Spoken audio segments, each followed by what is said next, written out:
Let's take it to the northwest now because Agnes Setshwantsho has made a brief appearance at the Mahikeng Magistrate's Court. She's charged with fraud, murder and obstructing justice. She allegedly killed her niece Bonolo Modisaemang for about 3 million rand in the form of an insurance payout and is also accused of murdering her son Kutlo last year. Police recently exhumed her husband's body, that's Justice Setshwantsho, as part of their investigations. The matter has been postponed to the 27th of June. Watching developments is our reporter Thabang Morutloa, who is live to us now from just outside court.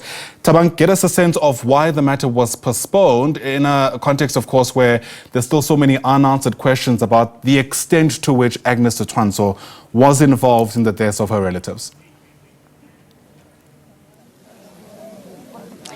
Good morning to you and the viewer at home. Yes, indeed, we are here in the Magistrate Court in Mabatu, where the suspect had appeared on facing charges of fraud and defeating the ends of justice as well as murder. I am here joined by her attorney, Mr. Mahlangu, who will take us through what happened in today's proceeding. Mahlangu, welcome to SABC News Channel, and please take us through what happened in court today. Thank you for having us, and good morning to you and to your viewers. Basically, what had transpired today was that the state had requested a postponement to have the matters. Remember, Mr. Setshwantsho is facing a matter in Kurumane and there's a matter in Mahikeng, the one that was appearing today. So they want to centralize those matters and they want to have them heard as one matter under one charge in Mahikeng at the Northwest High Court. However, that was their previous request when they appeared in March of 2024 that they intended to centralize these matters, and today they have not done anything to centralize these matters. They will only start now because now they are claiming that the investigations are complete as such that they will be ready to centralize, they'll be ready to draft a new indictment, and they're ready to proceed with these matters. So what we're bemoaning before court this morning was the fact that the manner in which the state is conducting these investigations is lackadaisical, it's lazy. They're taking unnecessary time to conclude issues that they would have already ought to have concluded a long time ago. More specifically, the fact that they were aware as at March 2024 that they intend to centralize these matters, and they had said to court that they want to centralize these matters. They have not started conversations with their colleagues in the Northern Cape, the DPP in Northern Cape. They have not started conversations with our local registrar in the Northwest High Court Division to seek dates and so on, and at least to indicate to the Judge President of our division and his registrar that they will be coming through to request a date. So in essence, what they've done is that they've secured a postponement on the basis that they will now start preparing their indictment. They will then start the conversation with their colleagues in the Northern Cape to have the matter centralized in Mahikeng. You also raised concerns about how your client has been treated in the correctional services.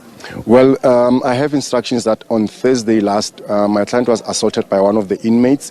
The guards in the Mahikeng Female Detention Center intervened. They opened the cell. They found her surrounded by a group of female inmates who were assaulting her.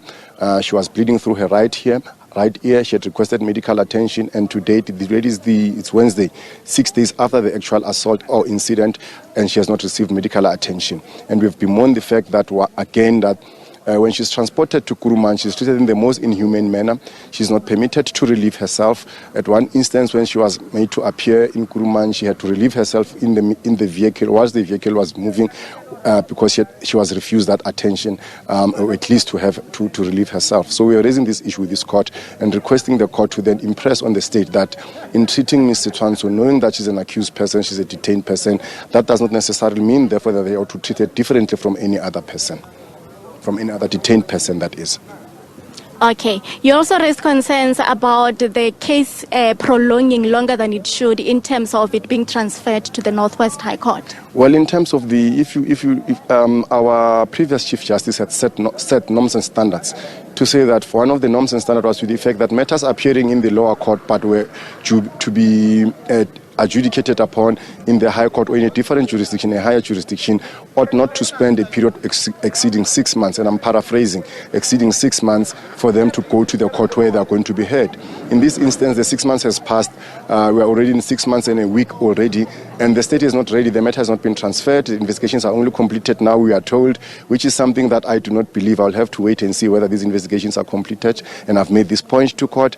And again, that the state basically is taking its sweet time to finalize this matter. It's taking its time to comply with the norm standards as set by the former Chief Justice.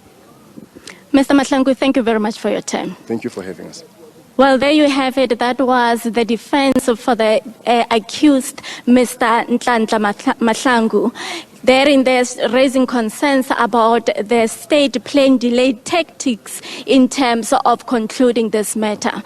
That's it for today. Now, the matter has been postponed to the 27th of May, to the 27th of June, rather. Back to you in studio. All right, Thabang Morutloa, thanks very much indeed for that update. Thabang's live to us there from just outside the High Court in Mahikeng. In case you're going through any kind of deja vu moment, of course, we've seen similar stories dominating the headlines. Who can ever forget Rosemary Ndlovu, also accused of murdering her family or her relatives in exchange for insurance payouts. But we'll see how this particular case unfolds.